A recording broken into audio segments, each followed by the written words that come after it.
Strava, on mettra reprise. Allez, comment on se retrouve 200. Christa, il est devant?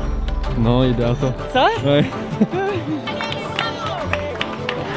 Bah écoute, on serre les dents, on montre rien et en vrai ça se passe. C'est bien plus que juste nous 5, c'est toutes les personnes qu'il y a autour. Quand on veut faire quelque chose et qu'on y met les efforts, on peut vraiment faire tout ce qu'on veut et ça m'a donné beaucoup d'espoir. Alors, Sclérose en piste, au départ, c'est un projet, c'est 5 collègues, 5 amis. On s'était lancé le défi de courir la Maxi Race d'Annecy, donc un ultra trail de 100 km. Et autour de ce défi, on a voulu créer quelque chose de plus grand que nous, on va dire, de pouvoir faire quelque chose de bien autour de l'énergie qu'on allait dépenser à cette course et à l'entraînement. On a eu l'idée au triathlon de la Baule de créer une association qui visait à lutter contre une maladie. On s'est posé sur la maladie de la sclérose en plaques parce qu'on était davantage confrontés à cette maladie dans nos familles. La sclérose en plaques, c'est quelque chose qui est très long, qui est neurodégénératif, qui prend du temps et qui perturbe le quotidien des patients et des malades sans forcément que ça se voit.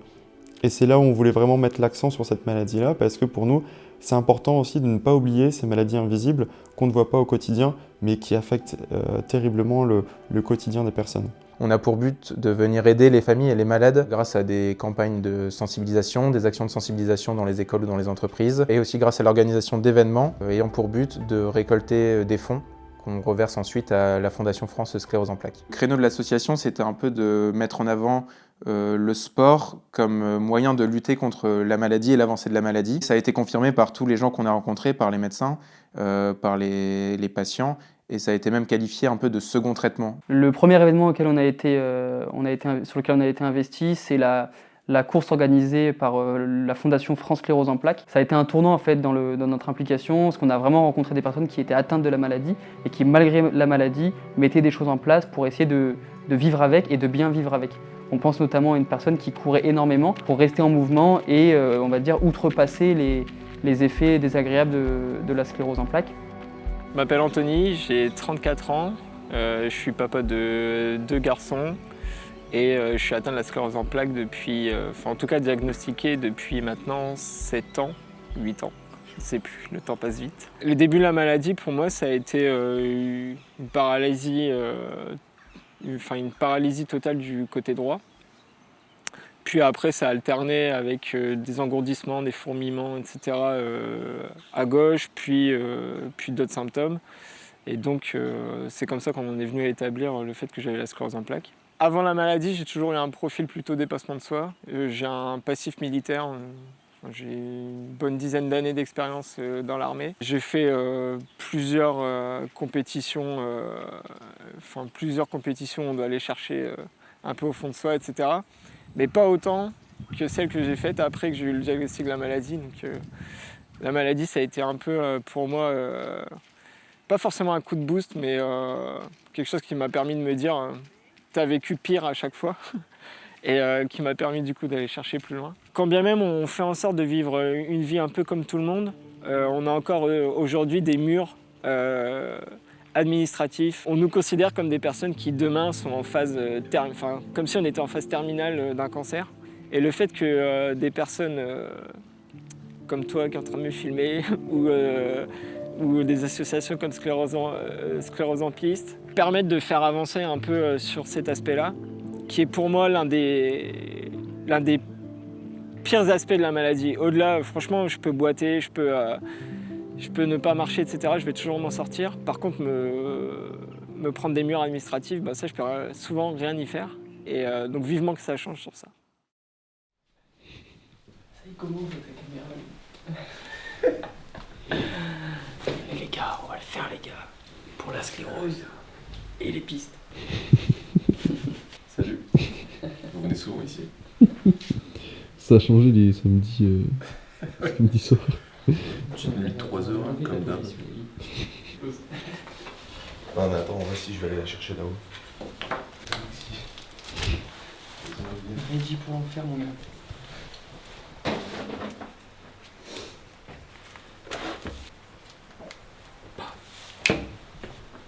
Ouh, je suis stressé.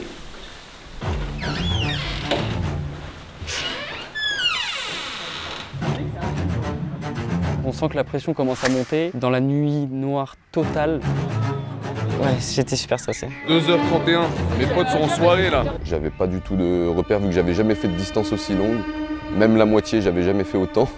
Vous allez rêver de traverser une fois arrivé à Dussart, vous n'en voudrez plus de la montagne. Je le sens pas, ça va pas.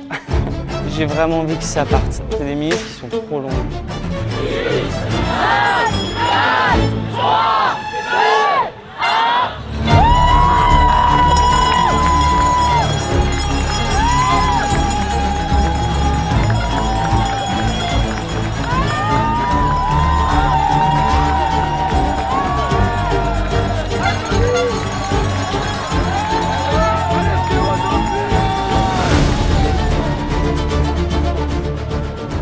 Et là on y va.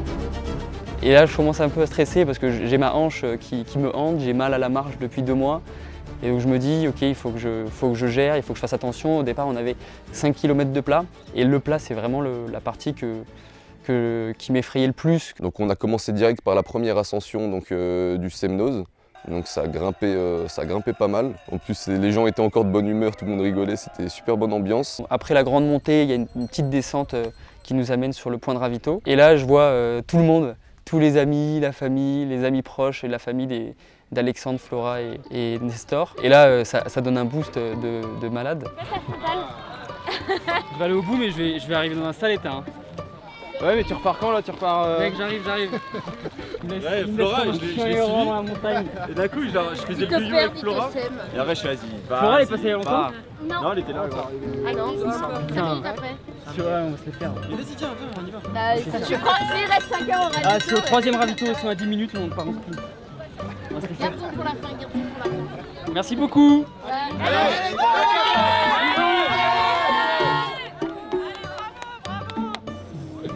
Regardez-le lui. Délicieux. Ouais, là j'ai du sucré, du salé dans la bouche, vaut mieux pas regarder. Un mélange de jambon, de pain d'épices, de chocolat et de fromage. Tout d'un coup. Il y a Flora qui est au ravito là. Et... Elle est passée Flora déjà. Ah ouais, Ouais. Putain, bah vas-y à tous. Oh, j'ai eu des crampes d'estomac à un moment donné. Ouais. Mec, dès le début, je mange le premier truc que je mange. Il me restait tout l'estomac jusqu'à la fin. Et je me disais, je vais vomir. C'était horrible.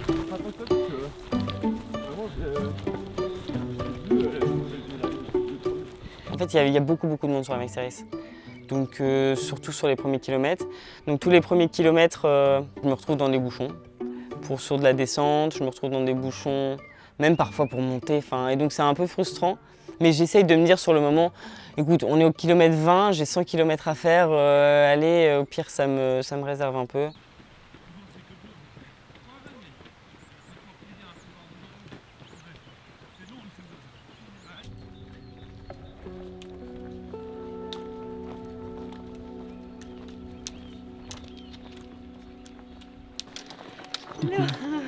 Ça va? Ouais, ça va. Nestor, il est devant? Non, il est derrière toi. C'est vrai? Ouais. Je l'ai pas vu. Ils sont tous derrière toi. Je me sens bien. Je me suis juste tordu la cheville une fois, j'ai eu très peur. Et voilà.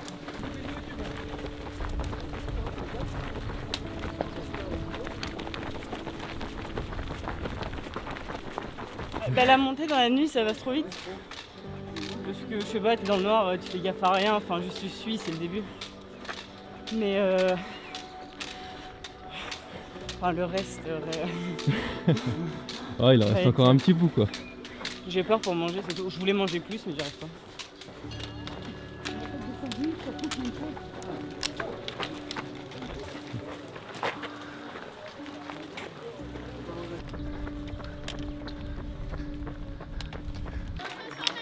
Alors le boss, ça va quoi?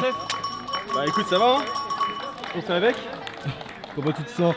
Bah écoute on serre les dents, on montre rien et en vrai ça se passe. J'ai vu Nestor là. Allez bravo! Il est pas au top, merci. Ouais j'ai hâte d'être à Dussart quand même. Ouais. En fait c'est la bascule là qui me fait peur. Elle est comme assez ric-rac et ça laisse aucun répit. Ouais. En fait le truc c'est que si tu commences à laisser du lest, tu te retrouves acculé là-bas à devoir bombarder pour passer avant 16h. Il fait beau, c'est magnifique. J'ai le sachet de kiwi là qui est en train de se faire saucissonner. Du coup je pense que je vais couper les filets. que là, ça m'envoie dans l'espace. Allez frérot.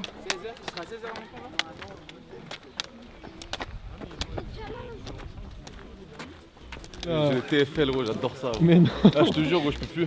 C'est vrai. Et là, j'ai vraiment ça, c'est sûr et certain que c'est ça. Gros. Là, je peux plus courir dans les descentes. C'est dur, la vie est dure là. La vie est dure, mec. Ça avec un petit ibuprofène, mec. Et c'est reparti. Ah, ça fait presque 6 heures. Putain, c'est loin d'être fini.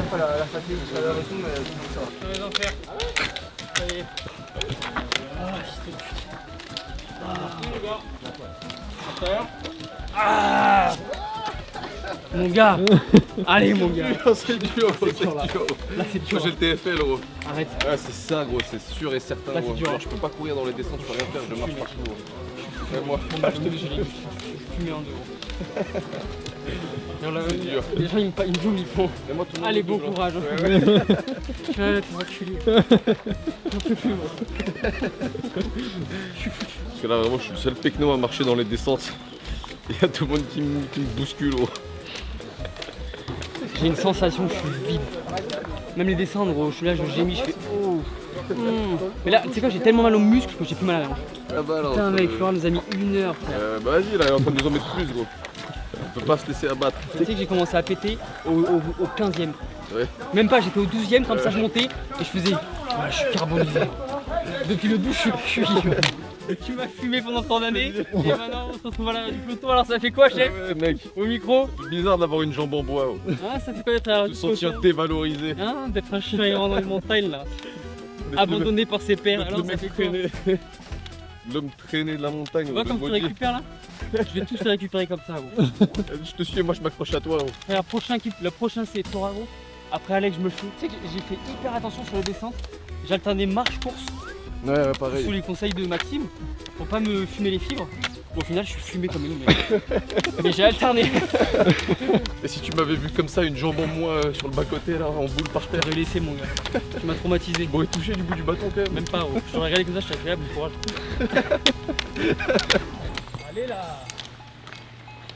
Ouais, alors Sclérose en piste, c'est eux qui m'ont contacté. Moi j'ai bien aimé leur approche parce que c'est exactement moi ce qui me ressemble dans la sclérose en plaques, c'est démontrer les bienfaits du sport pour la maladie. Quand bien même on court 1 km comme 74, enfin, ça a toujours un intérêt. Moi après être sorti de l'hôpital, je suis passé par marcher 100 mètres, c'était très compliqué. J'allais pratiquement tous les jours essayer de courir 1 km de plus, jusqu'à ce que j'arrive à courir 10 km, puis reprendre 15, 20, puis réellement refaire de la performance, etc. Le cercle un peu négatif, moi ça m'est passé par la tête quand j'étais sur mon lit d'hôpital au final, quand on me faisait les premières injections de bolus de corticoïdes. À ce moment-là, je pouvais plus marcher. J'étais passé par des étapes où on m'avait dit « t'as une tumeur au cerveau, t'as pas de tumeur au cerveau ». T'as autre chose, t'as plus ça, et pour au final arriver au diagnostic de la sclérose en plaques. Pour le coup, cette étape-là, elle n'est pas facile à surmonter. Je me suis dit, écoute Anthony, c'est simple, tu as 2 options. Soit tu t'enfonces dans le négatif, et pour moi le négatif entraîne le négatif, donc ça pourra aller que de pire en pire. Soit tu essayes de prendre le bon côté des choses, prendre la maladie comme une force, et le positif entraîne le positif, quoi. Perdez pas espoir, au contraire. Il y a plein de portes qui s'ouvrent devant vous. Rencontrer d'autres personnes qui ont la maladie, ça aide parce qu'on est déjà passé par des étapes compliquées. On a déjà réussi à les surmonter. Si vous êtes en capacité de bouger, bougez. Forcez-vous à bouger si possible. Si c'est un peu plus compliqué en ce moment, faites travailler votre cerveau. Derrière, il va faire que ça aille mieux aussi. Vous pouvez jouer aux échecs, faire des jeux de logique, etc. C'est toujours un travail neurologique qui est pas négligeable. Et aujourd'hui, moi ça se passe bien. Je continue de construire ma vie avec la maladie. Je continue de planifier plein de choses. Et ça va bien se passer.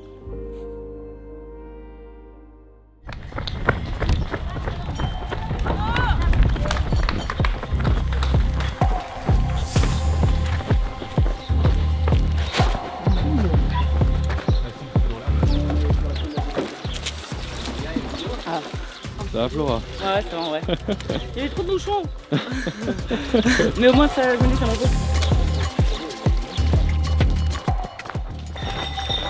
La douceur, j'aurais du riz. Je me dis ça. Oui, il commence à faire chaud. Allez.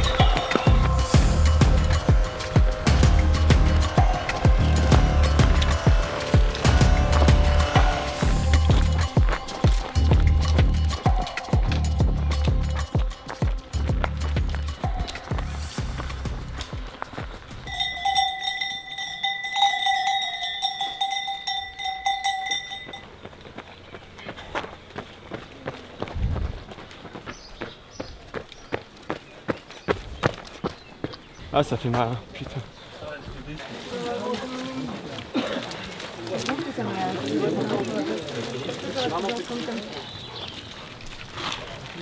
C'est dégueulasse. Bon courage à tous. Ah, c'est dégueulasse. Ouais. J'adore. Tu as porté jusqu'à ici? Ouais, et c'est dégueulasse. C'est dégueulasse. Ah, patate douce, amande, beurre. Oh, amande, patate douce. Ouais. C'est l'idée.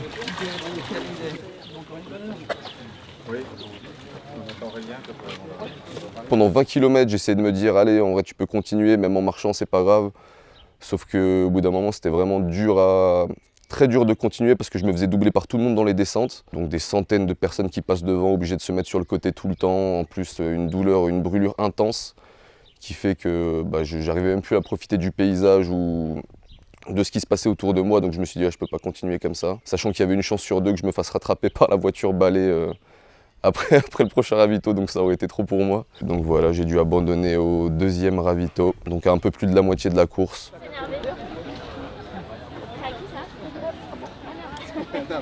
Mental dans les chaussettes pour Nathan. C'est clair. Je crois que pour Nestor aussi. Nestor aussi. T'arrives pas à redémarrer? Ah frère, j'ai voyagé là. Oh là là là. C'est comme on t'annonce une mutation à Limoges, gros, c'est pareil. T'es là, tu fais vas-y.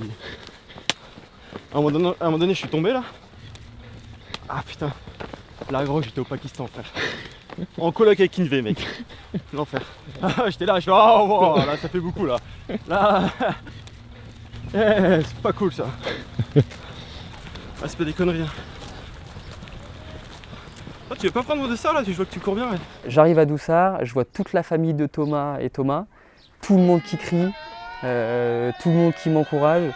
Donc là, bon, je rentre dans le ravito, j'ai pas mangé de salé depuis longtemps, donc je prends une petite soupe, je prends un peu de jambon, je prends un peu de saucisson, je prends des tucs, je mange. Là, je sors du ravito et là, je vois tous mes amis, ma famille, donc là, ça fait du bien, je me pose 10 minutes à l'ombre. Ah, ça fait tellement plaisir en vrai de vous avoir. C'est que tout seul, mais jamais de ma vie je fais ça tout seul. J'ai l'air en forme, mais c'est un masque. J'ai failli je suis au bout de ma vie. T'es au bout là? Je suis au bout de ma vie. Ah non. Là, Les petits tucs et tout. J'ai touché du doigt ce que j'en cherchais. Non mais t'as encore un petit. Et bah c'est pas très Tu agréable. te remercies le dessus ou pas? Dis Nathan, t'es pas casquette verte, t'es casquette sale. Et c'est bien aussi. Et ce qui était compliqué du coup, c'est à partir du moment où c'est après le 83, musculairement, c'est là où ça devient difficile. C'est super difficile dans les descentes. Surtout que de base, moi j'adore les descentes. J'aime bien descendre et j'aime pas trop monter. Et ben là, c'était l'inverse. C'est interminable, les kilomètres, là c'est long. C'est long, t'as vraiment envie d'arriver. Quand j'étais sur le chemin, donc peut-être au 95, là quand je pensais à la ligne d'arrivée, j'avais vraiment toutes les émotions qui montaient et je me suis... J'avais, oui, presque à deux doigts de pleurer en train de courir. Et par contre, j'arrive, et là, t'arrives et t'as un peu... Je pense, ouais, en tout cas, moi, je réalise pas trop. Enfin, je pense que j'arrive pas trop à décrire du coup le sentiment que j'ai eu, mais c'est fort. Enfin, c'est trop bien. Quand je finis finalement le dénivelé, je sais qu'il reste encore 7 km. Je sais que je vais aller au bout, j'ai de l'énergie, mais mentalement j'en ai marre. Je suis fatigué, j'ai envie d'aller me coucher. On commence à entendre dans la nuit le speaker à l'arrivée qui crie dans tous les sens, les gens qui applaudissent. Et là j'arrive sur un tapis rouge avec des drapeaux partout, des gens partout, le speaker, les cloches, tout le monde, Louise avec tous les copains qui sont là, qui m'encouragent, qui me félicitent.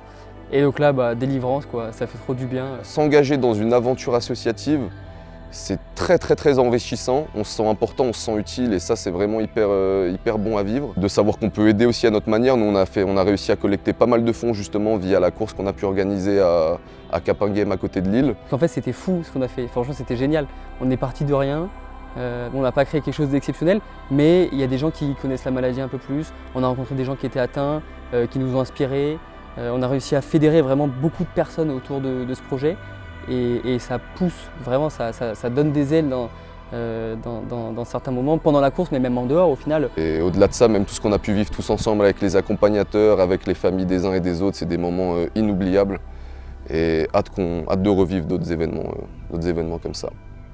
Sur Strava, l'activité s'appelle reprise progressive et je m'excuse auprès de mon médecin parce qu'après 2 mois sans courir, je pense que le médecin ne sera pas content de voir une reprise progressive de 100 km après 2 mois de pause. Mais bon, comme quoi, parfois, avec le mental, on peut vraiment soulever des montagnes.